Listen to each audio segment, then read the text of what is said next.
Today we are going to be talking about cash. Cash drains. This is an independent process of production and sale. That is why they are shown separately at the top of this diagram.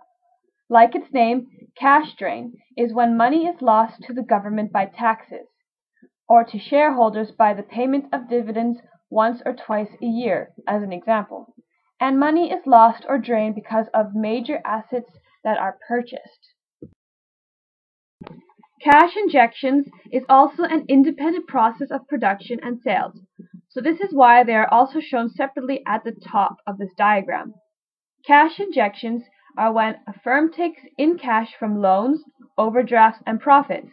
Cash can also come in by sales from assets. Raw materials are needed so that a company can produce. So cash is quickly lost to their suppliers as they purchase those raw materials. The loss is calculated by how much is lost on the period of credit or terms or trade offered by their suppliers.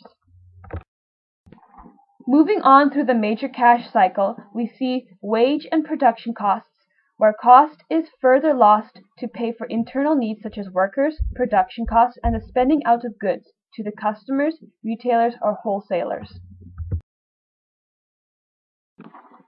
Finished goods and services are the final step where the selling takes place. Now the firm has to try to make up the money they lost to finance their products.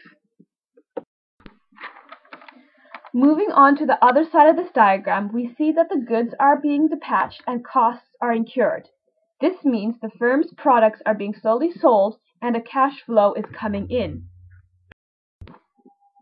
As the goods are being sold, the initial cash flow never comes in immediately, meaning it hasn't yet come back into the business. Debtors will arise if the goods were sold on credit terms, so the only way to have a cash flow is when the debtors pay back and the cycle will then be completed.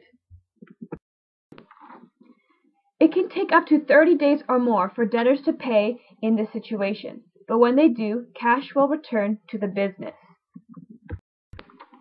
This diagram, the working capital cycle, initially shows the time lag between the paying out of cash and then receiving of cash from the sales or debtors. A firm always needs to be wary of this time lag between cash flow in and cash flow out, because if not, the firm is at risk of going under because of cash flow problems.